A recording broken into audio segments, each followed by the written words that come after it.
સહજાનંદ સ્વામી મહારાજની જય, હરિપ્રસાદ સ્વામી મહારાજની જય, આત્મીય સમાજની જય જય જય, દાસના દાસ થવાની જય જય.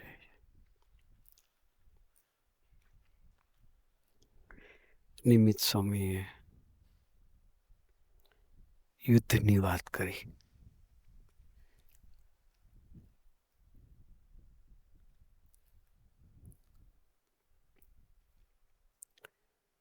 વી ફોર વોર, વી ફોર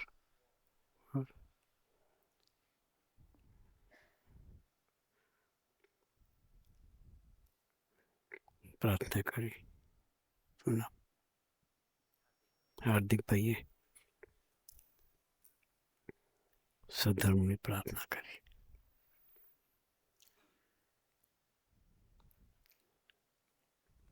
કે આપની અપેક્ષા છે સુધર્મુક્ત જીવન જીવવાની.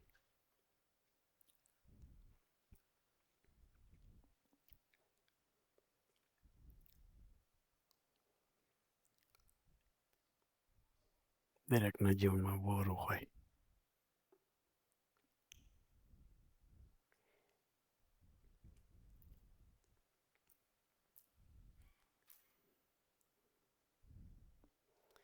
તીર્થ બાપાનું કોઈ સારું થયા ને 92માં.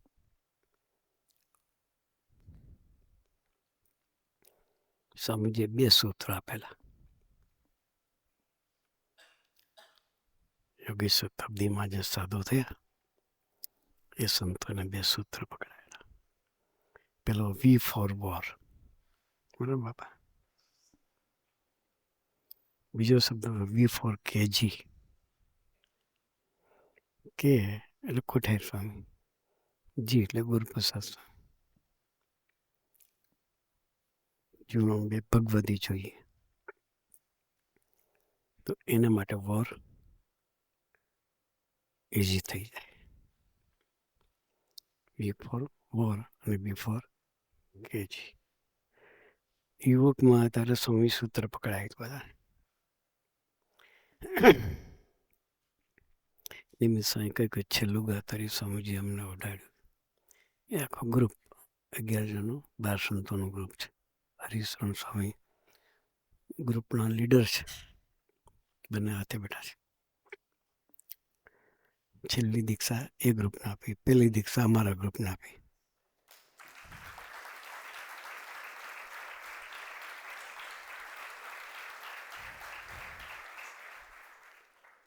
શરૂઆત અમારાથી કરીને પૂર્ણાવતી આ લોકોથી કરી.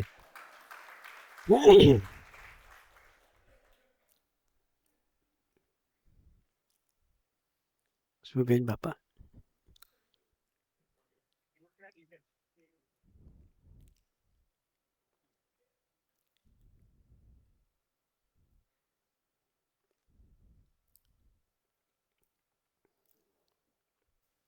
એટલે જીવનમાં વોર જોઈએ. સૂત્ર જ સમજ એવો આપે. સૂત્ર જ એ લોકોને એવું સરસ પકડાયું કે બી ફોર વોર. યુદ્ધનો માર્ગ છે.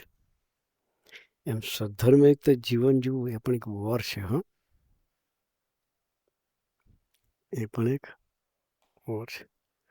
સ્વામીજી તો એટલું પરફેક્ટ જીવન હતું.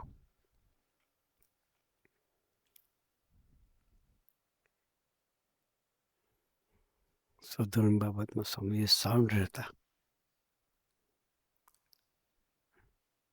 યુવકમાં હતા, ઘેરે હતા. કે કોઈ બેન દીકરી તરફ નજર ગઈ નથી. એ તો ઠીક છે કે સ્કૂલમાં કોલેજમાં ભણતો એટલે કોઈ દીકરાની બીજી કોઈ દીકરી તરફ નજર ના જાય. આપણી તો બરાબર છે, પણ સાથી મિત્રની પણ નજર ના જાય.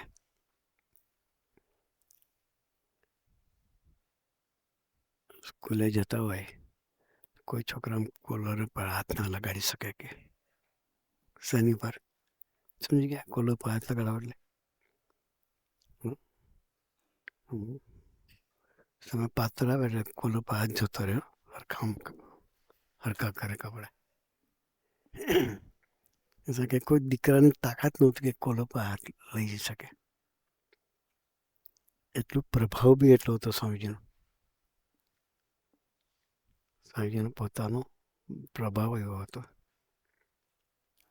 કે કોઈ ડાફોરિયા મારી શકે નહીં.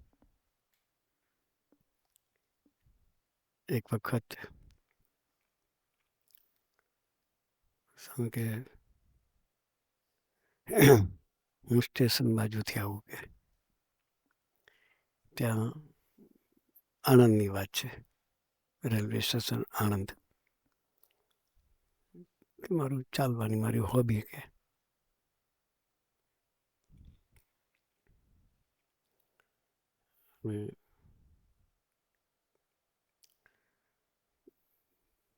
મ્યુનિસિપાલિટીનો બગીચો એ બાજુ કંઈક છે આણંદમાં. એમાંથી થોડી દીકરીઓ નીકળી ફરવા ગયા હોય, સાંજનો ટાઈમ હોય, ફરવા નીકળે પગ છૂટા કરવા. ઘરમાં ઢોર બાંધી રાખ્યું અને પગ છૂટા કરવા ચરામાં મોકલાય નહીં બાપા. એમ પગ છૂટા કરવા માટે બધા સાંજે જાય.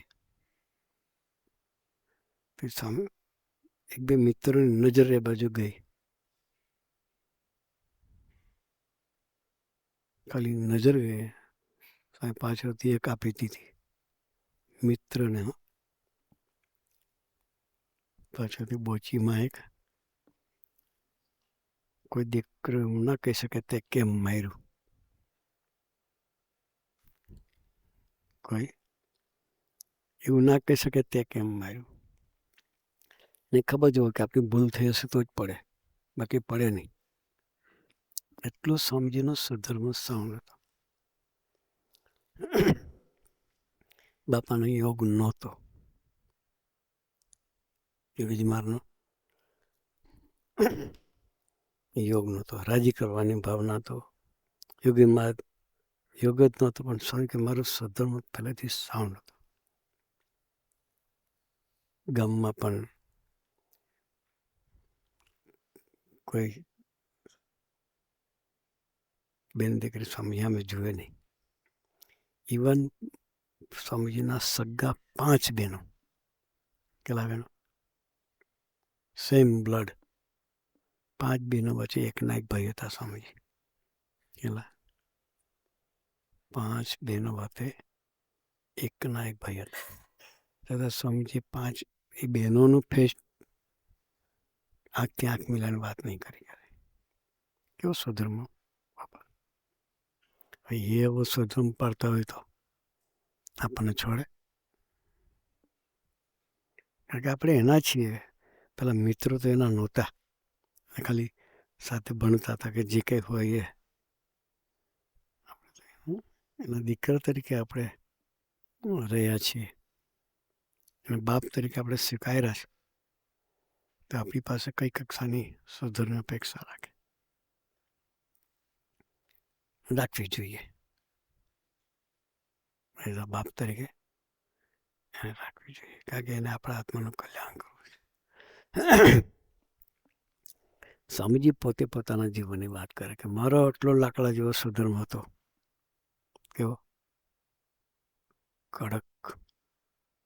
બાપાના યોગમાં આવ્યા 1953, 72 વર્ષ પહેલા. દિવાળી ઉપર ગોંડલ બોલાવે. કે અમે દર વખત દિવાળી પર જઈએ. કોઈ જગત શું છે ખબર નહોતી.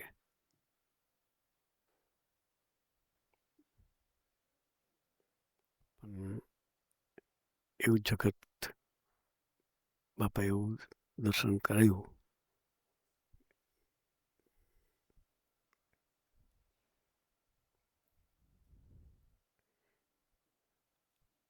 વેકેશનમાં દશેરાથી લાભ પાંચમ સુધી સ્વામી ગોંડલ રહે. દશેરા પહેલાં સાંઈ કે અમે પહોંચી જઈએ. ઠેઠ અન્નકૂટ સુધી રોકાતા. એ સમયમાં કોણ જાણે કેમ કોઈક વિચિત્ર મૂંઝવણ ઊભી થઈ.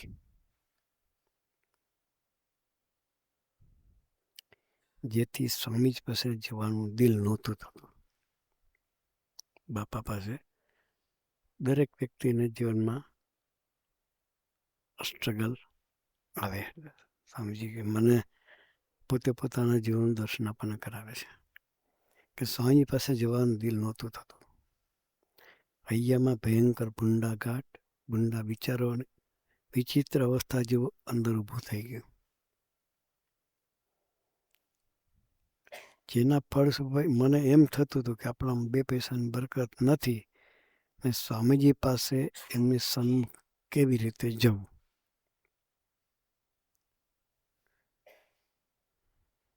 આપણને આપણો નાનો કચરો થાય દેખાય એટલે થાય કે ત્યાં કયા મોઢે જવું.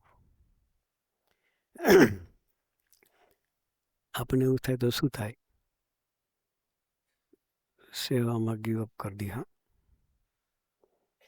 ભજન અભરે ચડાવી દઈએ. પૂજા છે કે નહીં ખબર હોય, આપણે એવું કરીએ. શું કરીએ? અંદરનું વાતાવરણ બદલાય એટલે બધું બદલાય. ફિઝિકલ બી બદલાય, ઇન્ટરનલ બદલાયેલું હોય સાથે સાથે ફિઝિકલ બદલાય. એટલે સ્વામીજીને આખી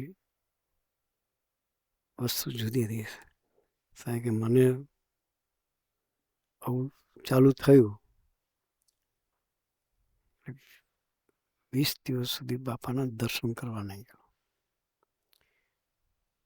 આપણે તો ગોષ્ઠી જતી રહ્યો. ટેન્શન ચાલતું હતું એના બી હે ટેન્શન ચાલતું હોય તો અહીં બેસીએ. અહીં કે બાપા સવારે મંગલ પ્રવચન કરે. પેલા નજીકમાં બેસતો હતો, પછી છેલ્લે બેસું. પ્રવચન સાંભળીને જતો રહું. બાપાને ફેસ ટુ ફેસ મળું નહીં, પણ લાભ ના છોડું. એ સ્વામીજીની વિશેષતા.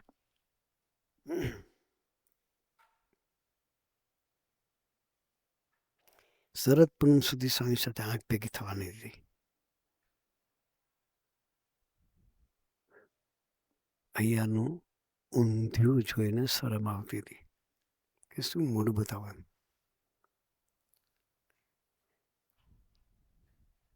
હું અજ્ઞાન અવસ્થામાં બેસી રહ્યો હતો. સ્વામી આપણને આવી અજ્ઞાન અવસ્થા ન બેસે એનું દર્શન કરવા માટે વાત કરે. હું અજ્ઞાન અવસ્થામાં બેસી રહ્યો. શું મોઢું લઈને સ્વામી પાસે જવું? આપણામાં કંઈ બરકત છે નહીં. આપણે કેવા ગંદા છીએ, કેવા ખરાબ છીએ. આપણું માઇન્ડ કેટલું સડેલું છે. એવા નાલાયક વિચારો સેકન્ડ ચેતન છે ઉઠા જ કરતા હતા. સ્વામી સવારના પરમાં મંગલ પ્રવચન કરે, પાછળ બેસીને દૂરથી સાંભળીને ભાગી જતો. સ્વામીજીના મંગલ પ્રવચનમાં હું સ્વામીજીની પાસે જ હોઉં, પણ જ્યારે હૈયાના વિશે કોઈક વિચિત્રતા ઊભી થઈ, કરોડો જન્મની લેવડ દેવડ હોય તેમ કલ્પનામાં એના આવે ભૂંડા ઘાટ કરુણ હાલત હતી. વર્ણન શું કરું? જેને અનુભવ થાય એને ખ્યાલ આવે.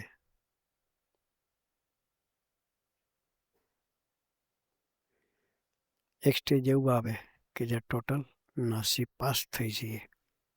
શું થઈ જાય? નાસીપાસ નહીં થાય એવું હૈયાનું વિશે થઈ જાય.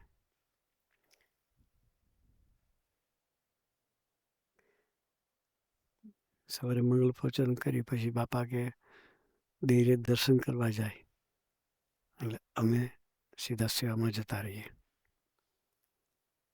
સેવામાં કોઈ દી ગીવ અપ નથી કર્યું સ્વામીજી. સેવામાં મનનું કામ કરે, આપણે આપણું કામ કરવું. એ સ્વામીજીનું જીવન હતું. મનને મારે કોઈ સંબંધ નથી એવું માનતો એ જીવતા હતા. સ્વામીજી સવારના પણ દર્શન કરવા જાય એટલે હું ક્યાંય સેવામાં ગોતાયો. 24 કલાકની હરેક સેકન્ડ સેવા કરતો. મૂંઝવણમાં સેવા થાય આપણે ના કરીએ, આપણે ના કરીએ, ગાડીઓ કાઢી જઈએ. સ્વામી 24 કલાકની હરેક સેકન્ડ સેવા કરતો. પ્રશ્ન એટલો હતો કે સ્વામીજીને મળવું નહીં, યુદ્ધ ખેલી લેવાનું, પણ બાપા પાસે પેલી શરમને લઈને કે શું મોઢું બતાવું એમ, પોતાના વડે જીવવાની વિશેષના ભાવના. પછી સ્વામી પોતે સ્વાધ્યાય કરતા દર્શન કરે છે. મને ખ્યાલ ના આવ્યો કે જેના સંકલ્પે હજારો નિષ્કામી થઈ શકે એવો એ પુરુષ, જેના સંકલ્પે કળિયુગના પ્રવાહો સતયુગમાં પરિણમે એવી એ ચિદાકાશની ચૈતન્ય મૂર્તિ. ખ્યાલ ના આવ્યો કે અવ્યક્તને એક નાલાયક જડતાના થરોને સ્વામીજી ઉલેચી રહ્યા છે. આવું સહજ જ હોય. એની મહાનતાનો ખ્યાલ ના આવ્યો, એના સામર્થ્યનો ખ્યાલ ના આવ્યો, એના ઐશ્વર્ય પ્રતાપનો ખ્યાલ ના આવ્યો. 30 દિવસ સુધી ભેગા ન થયા. એ પુરુષ ક્યારેય આપણા નાલાયક સંસ્કારો તરફ જોતા નથી.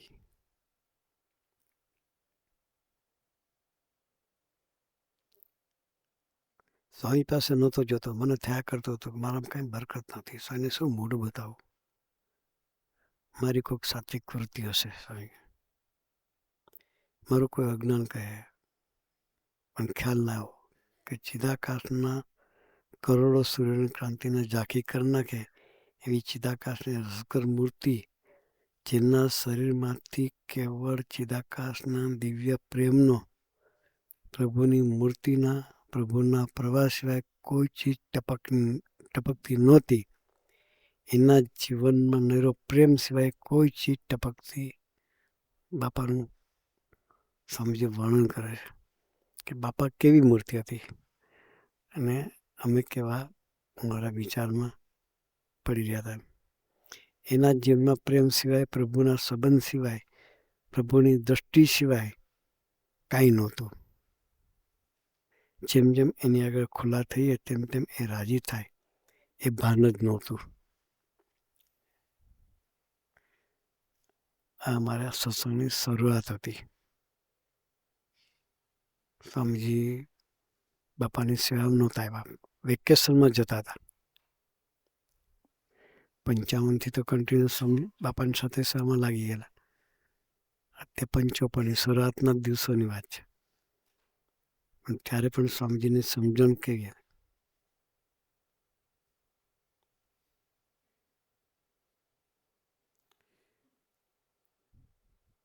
બેસતા વર્ષના શુભ મંગલકાર દિવસે હું આખી રાત ઊંઘતો નહોતો. વિચારમાં નહીં, સેવામાં. સેવા સેવા જતી ના રહે આખી રાત સૂતા નહોતા. ને બી નહીં લેવાનું. સવારે પાછું સેવામાં પાછું લાગી જવાનું. રાતે પણ સેવા જ હોય. અન્નકૂટનો સમય હોય એટલે વાસણની સેવા હોય, સાફ સફાઈની સેવા હોય, અન્નકૂટ તૈયાર કરવાની સેવા હોય, બધી સેવા હોય. હરીશ્વર સ્વામી અન્નકૂટ ગોઠવતા, રાતે જાગી જાગીને થાળીઓ ભરતા હતા. એ બધી સેવાઓ હોય. એ સ્વામીજી ક્યારેય નવરા નહોતા હતા. આખી રાત સેવા કરે. આખી રાત ઊંઘતો નહોતો. મેં મનમાં કહ્યું સેવા તો કરી લઈએ. મન ભલે ગમે ત્યાં ચક્કરો મારતું, આપણે આપણી સેવા કરી. 25 દિવસ પછી સવારનો 4:30નો સુમાર હતો અને રાયણ નીચે બેઠા બેઠા હું વિચાર કરતો હતો કે સ્વામીજી આમ જાય, બાપા અહીંથી પસાર થાય, પછી વાળવાની હું ગૂંથાઈ જાઉં. મેં મનમાં કહ્યું હજુ તો 5:30 વાગે સ્વામીજી દેરી જશે, બાપાનો ફિક્સ ટાઈમ 5:30 વાગે દેરી બાજુ જાય.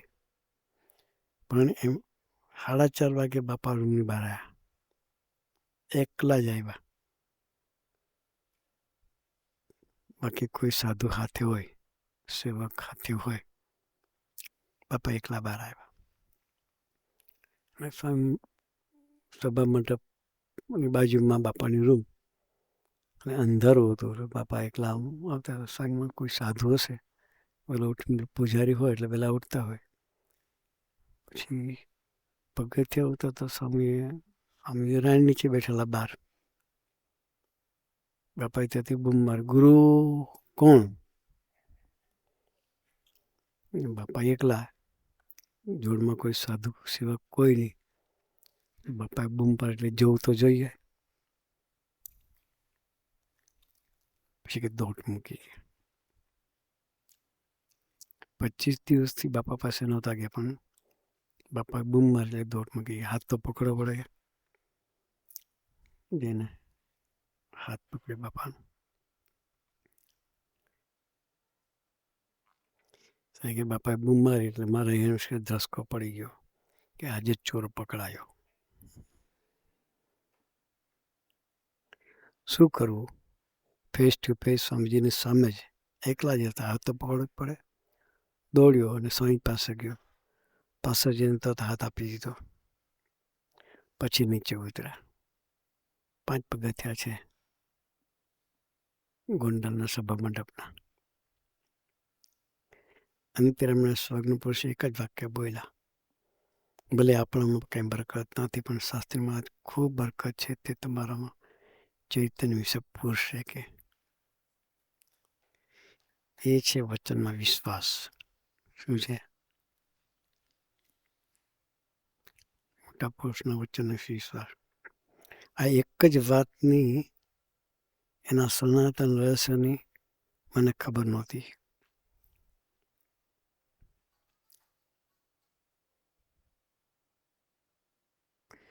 એટલે બાપાએ કહ્યું, ભલે આપણા બરકત નથી, શાસ્ત્રીમાં પૂછશે કે 25 દિવસ જે હું વિચારમાં હતો, એક જ સેકન્ડમાં મને ફ્રેશ કરી દીધો.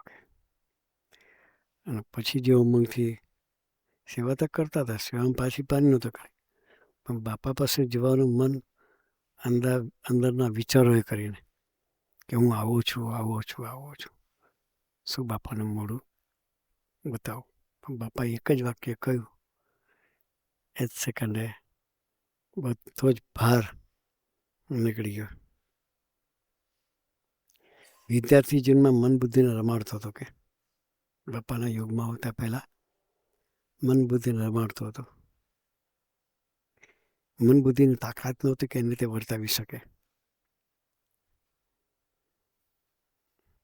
આપણે તો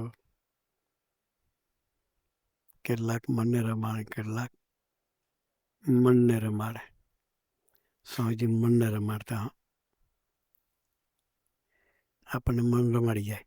શું થાય? મન રમાડી જાય. એ વખતે આ પ્રસંગ યાદ રાખો કે સ્વામીજીને ક્યારે મન રમાડી નથી ગયું. આપણને ક્યારેય સ્વામીજીએ ગમે એવી પરિસ્થિતિ હતી પણ ક્યારેય ગીવઅપ નથી કર્યું. 24 કલાકની જેની સેવા હતી એમાં ક્યારેય ઓટ નથી આવી. ભજનમાં ઓટ નહીં, કથા વાર્તામાં ઓટ નહીં, મિત્રો સાથે રસોપતામાં ઓટ નહીં. એ મન બુદ્ધિનું કામ કરે, આપણે આપણું કામ કરીએ. એવી ઉમંગને ખટકાથી સ્વામીજી પોતે જીવતા હતા. આપણને શીખવાડે છે કે ઓર રહેવાની આ સામાન્ય વસ્તુ નથી. એને ઓવરકમ કરવા માટે મન બુદ્ધિ સાથે વોર કરવી પડે. આપણા માટે પ્લસ પોઈન્ટ શું છે? સ્વામીજીએ કહ્યું ને, બાપાએ કહ્યું કે શાસ્ત્રી મહારાજમાં ખૂબ બરકત છે. આપણને પુરુષ સ્વામી જેવા પુરુષ આપણને મળ્યા છે. એ આપણી સાથે છે એટલે ગમે વોર આપણે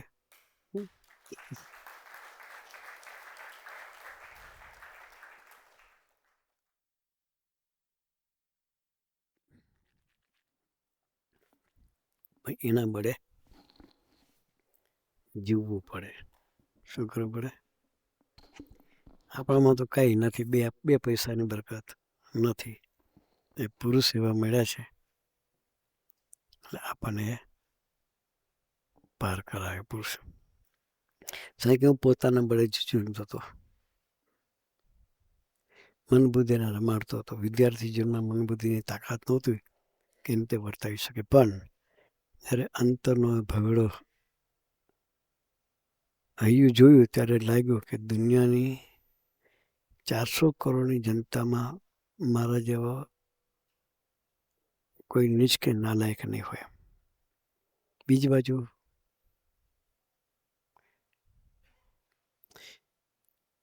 બાજુ મને બી ખબર નહોતી કે આ ચિદાકાશનું દિવ્ય સ્વરૂપ છે. નવે નવો શરૂઆત થતી. મા જેવા સાધુ અકારણ રૂ કરે એનું નામ સાધુ. આલોક અને પરલોકની જવાબદારી લે એનું નામ સાધુ. પછી સ્વામી ધીરે આ પ્રસંગ કીધા પછી આ ગુણાતીત દિશક્તિ મહોત્સવમાં સ્વામીજીએ આ ગોષ્ઠી કરેલી. મારે યુવાનોને એટલી જ વાત કહેવી છે કે મને કહે આપણને બધા મારે યુવાનોને એટલી જ વાત કહેવી છે કે હું આ એક લીટી ઉપર દોડ્યો. ભલે આપણામાં બરકત નથી પણ શાસ્ત્રીમાં ખૂબ બરકત છે ને આપણામાં પૂછે. એટલે હું તમને બધાને કહું છું. સાહેબ શું કહે છે? આપણને એટલે હું તમને બધાને કહું છું કે માથે પડતા શીખી જજો. બસ મેં વર્ષો પહેલાં જેવી ભૂલ કરી એવી તમે નહીં કરતા. એને ભૂલ નથી કરી પણ આપણને લેસન આપવા માટે એના દર્શન કરાવડાય. બાકી એને જગત હતું જ નહીં પણ એક આપણને સૂઝ મળે. એના બળે કેમ જીવવું એનો ખ્યાલ આવે. એટલે સ્વામીજી આવું સરસ દર્શન પોતાના જીવનનું આપણને કરાવ્યું. કારણ કે અમારા જીવનમાં કોઈ ભગવદી નહોતા એ વખતે. એટલે અમારો સમય અમે બગાડ્યો. અત્યારે તો આપણને એવા સરસ જીવન જીવતા જીવન મુક્તો પોતાના અનુભવથી આપણને માર્ગદર્શન આપે છે. અલૌકિકભાઈએ પોતાના જીવનના અનુભવનું દર્શન કરાવ્યું. નિમિત્ત સ્વામીએ પોતાના જીવનના અનુભવનું દર્શન કરાવ્યું. દરેક વ્યક્તિ પોતે કઈ રીતે પોતાના યુદ્ધમાંથી પસાર થયા છે અત્યારે નિષ્ઠાથી વાતો કરી શકે છે. પણ એ પણ એને બહુ સ્ટ્રગલ કરેલી અલૌકિકભાઈએ. બધાની રિઝ્યુમી તૈયાર કરે, બધાને પીઆરનું સેટિંગ કરી આપતા હતા પણ પોતાની પીઆરનું ઠેકાણું નહોતું પડતું. અલૌકિકભાઈને બધાને પીઆર અપાવે પણ એનું જ સેટ નથી થતું. બોલો એવું રહેવાનું. એ રે એટલા માટે બાપા એના બળે જીવડાવવા માગે છે.